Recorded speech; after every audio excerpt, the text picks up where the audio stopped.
ഇന്നത്തെ പരിപാടി. അപ്പൊ അവർക്ക് വേണ്ടി നമ്മൾ ചെറുതായിട്ടൊരു വെടിക്കെട്ട് നടത്താൻ തീരുമാനിച്ചു. ഫിഫ വേൾഡ് കപ്പിൽ ഇന്ന് ബ്രസീൽ കളിക്കാൻ ഇറങ്ങുന്നത് മൊറോക്കോക്കെതിരെയാണ്.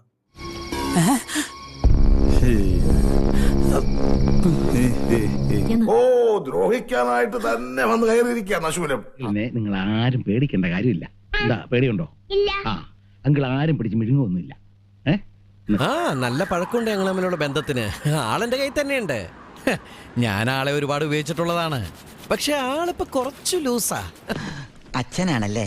എന്റെ മോളുടെ. ഞാൻ വിചാരിച്ചു എന്റെ മോളുടെ ഇരിക്കുന്നു. അപ്പൊ ഈ കുറി തീപ്പൊരി പാറും. നീ നല്ല സ്ട്രോങ് ആയിട്ടിരിക്കടാ.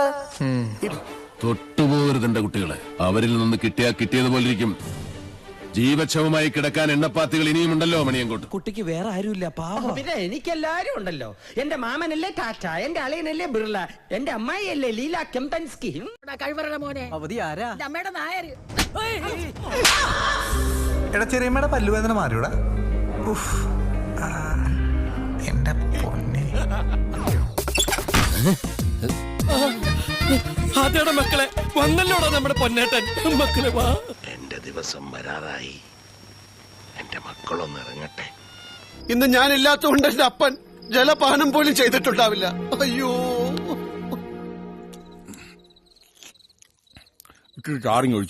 കുൻചിർത്തിടിച്ച് ചോര ചൊപ്പിച്ച നല്ല കാലിന് തിരിച്ചു വരുമോ? തല്ല് കൊടുക്കുന്നവർ അറിഞ്ഞിരിക്കേണ്ട ഒരു പാടുണ്ട്.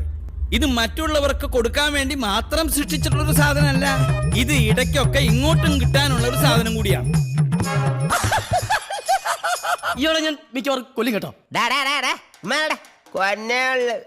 നീ ചീറ്റേ ഉള്ളു, കൊത്തത്തില്ല. പല്ല് പോയില്ലേ? പറഞ്ഞതാ കണ്ടകശിന് നേരത്തെ ഈ വക ഒരു പരിപാടിക്കും പോരുത്. കേട്ടില്ല. ഏതരണം കെട്ട നേരത്താണാവോ ദൈവമേ ഈ പിശാചുകളുടെ മുമ്പിൽ വന്നു പെട്ടത്. ഞാനൊരു ഹെൽപ്പിംഗ് മെന്റാലിറ്റി ഉള്ള ആളാണ്. വേണ്ടെന്ന് പറഞ്ഞില്ലേ? അങ്ങനെ പറയരുത്. എനിക്കൊരാളെ സഹായിക്കണം തോന്നിയാ പിന്നെ സഹായിക്കാതെ ഉറക്കം വരില്ല. എന്റെ കാര്യം ഓർത്ത് നിങ്ങൾ ആരും വിഷമിക്കണ്ട. പിന്നെ നീ എന്ത് ചെയ്യാൻ പോണു? അതിപ്പോ ഇവനെ കൂലിപ്പണിക്ക് വിട്ടിട്ടാണെങ്കിലും ഞാൻ എങ്ങനെയാലും ജീവിക്കും. എന്നിട്ട് എന്തുണ്ടായി? അത് തന്നെയാണ് ഞാനും ചോദിക്കുന്നത്. എന്നിട്ട് എന്തുണ്ടായി? തെക്കോട്ട് നോക്കിയിരുന്നോ? നീ മേലെ തന്നെ ഇരുന്നോടാ. ഒന്ന് അറിയിച്ചിട്ട് പോവാ വന്നതാ. കാലം കുറെ ആയല്ലോ ഞങ്ങളുടെ മുതല് വെട്ടിത്തിനാ തുടങ്ങിയിട്ട്. ഇനി നിർത്തിക്കോ. യേശു ഇളക്കമുള്ള കൂട്ടത്തിലാണെന്ന് തോന്നുന്നു. എന്റെ ശരീരം ഇളക്കണ്ടെന്ന് പറഞ്ഞേക്കൂ. എന്റെ ലിവറാണ്, ലിവർ പൂളാണ്. കൊള്ളാം, നാടകം നന്നായി. നിന്റെ വേഷവും യു പ്ലേഡ് വെരി വെൽ. എനിക്ക് ഉറക്കമൊന്നുമില്ലേ? എന്റെ ഉറക്കൊക്കെ പോയി തുടങ്ങി. അതെ, വനവാസം കഴിഞ്ഞു. ഇനിയിപ്പോ സീത ഇങ്ങോട്ട് കിട്ടിയാ മതി. അപ്പൊ എല്ലാവർക്കും സമാധാനമായല്ലോ. എന്നാ കാണാം.